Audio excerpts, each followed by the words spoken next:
Alright, what we're going to do is we're going to look at cleaning up some glass insulator antiques. These were laying on the ground when I found them open. They're probably they're really old. They have to be about antique. Here's a pretty bad one. Still got the soot on it the train put on it because these are right beside railroad tracks. They just chopped the heads of the poles off and left the poles laying on the heads, left them laying on the ground. They were just strewn about through the woods over the hills. I just picked them all up.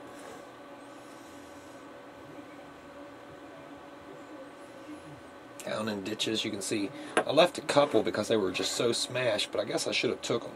I took that one. Took that one. Alright, what I want to do is use oxalic acid. I used this before, and this is like $5 or $6. But before I had a paste in a bottle, and it worked really well because you could just smear it on there and leave a paste, and I would just spray it with a sprayer to wet it for a while. And the stuff just wipes right off. I used a little brush too, because it's sort of hard to get down in these spots, but you leave the stuff soaking overnight in a mixture of Barkeeper's Friend. It has oxalic acid in it. Now I would suggest getting the paste stuff because it was a lot easier to work with, because I just smeared it on there and left like a layer, dude, and kept it wet, and then I don't know, it was like hours later I just wiped all the stuff off and it came to shiny. Anyways, here's an example what it can look like afterwards. So you go from looking like that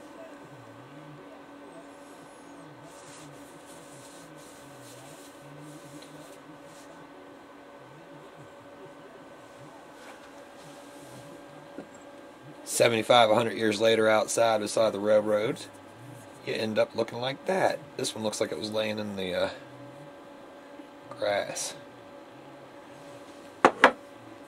I've done minor cleaning, I guess, to that one. No, maybe not. That one stayed pretty clean looking, I guess, for this one here I wiped the top off of with some helper. Anyways, what I've done is I just got myself a long canister. This will help minimize the amount of water you need too. I'm just laying these things down in there like so.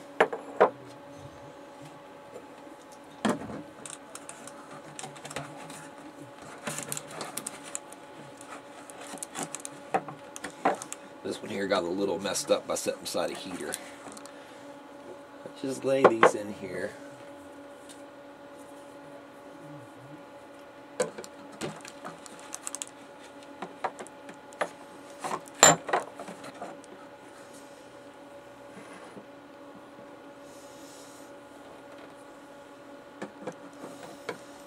One tip, you don't want to put water of a high different temperature.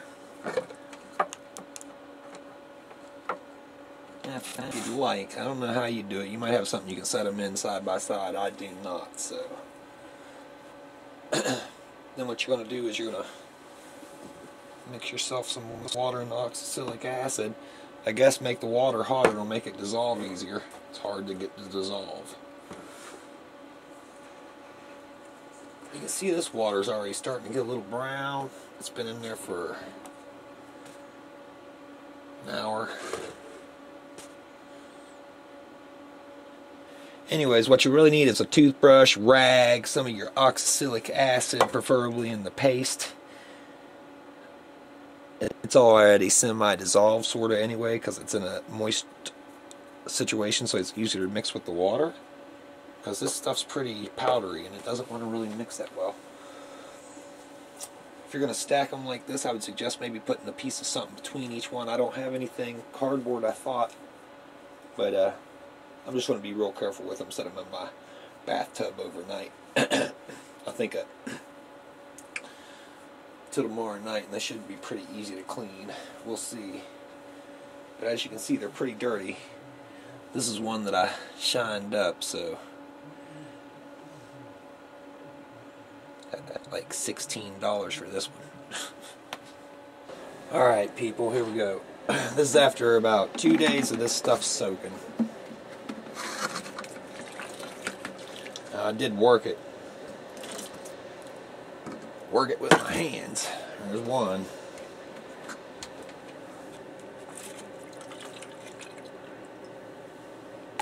There's two.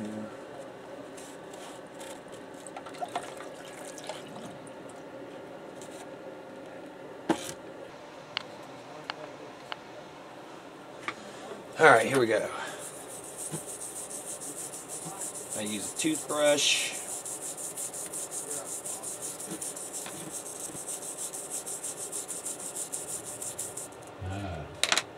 Anyways, I use one of these.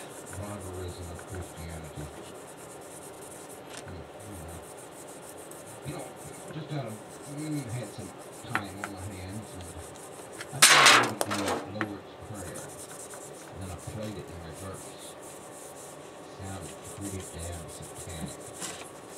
And I'm thinking, maybe I need to go out and do something. Pentagram, you're next. A little bit of that powder on there.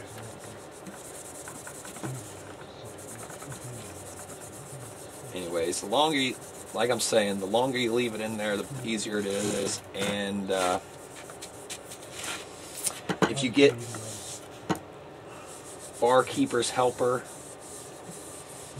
in the paste, it's a lot better because you can just paste it on here. And I've had to let it set for an hour or something. Just sprayed it with a spray bottle to keep it moist every so often. And the stuff just wiped off after about an hour or two. Put that stuff on there. But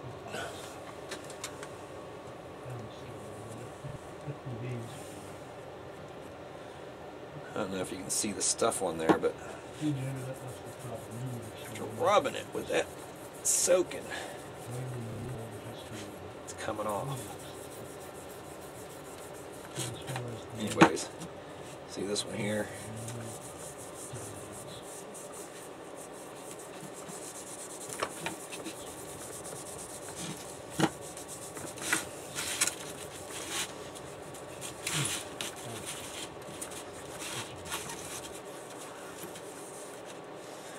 Anyways, I have an idea here. Here's a piece of a magic eraser. Let's see how it does.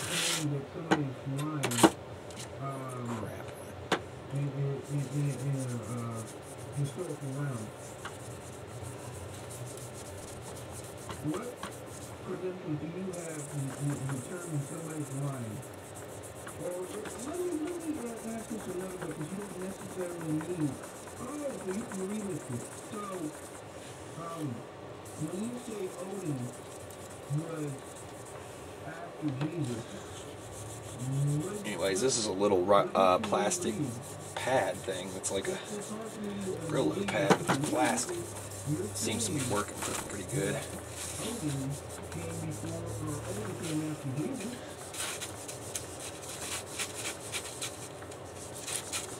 Now the hard part's up in this lip and stuff. But you can't just. Okay, I'm sorry. I misinterpreted what you said. I was assuming you were saying, that. Okay, you weren't saying that. You were saying something else. You said no, fine. That's perfectly fine. Then, back to my original question. What gives you the right to call somebody?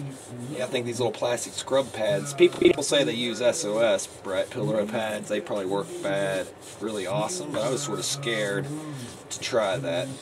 So. I don't want to scratch these up. They're 100 years old. People killed in the name of atheism, which is a very horrid statement to make, because it's just, I don't know, you're really stretching. You had way more people. Alright, here's some finished product, sort of.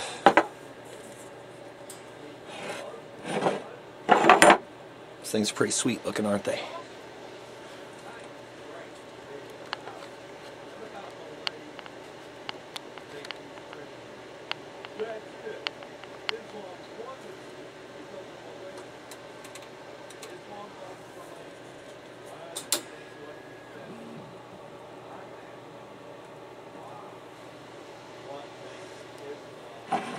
Got a real light blue one.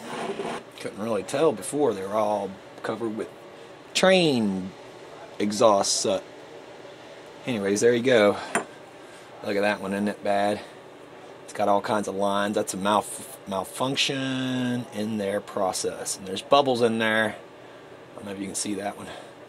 Got some bubbles down there. This one here's got a big old bubble right there. I like that light blue one. Big bubble, big bubble. Got swirl marks. The number's messed up. Alrighty.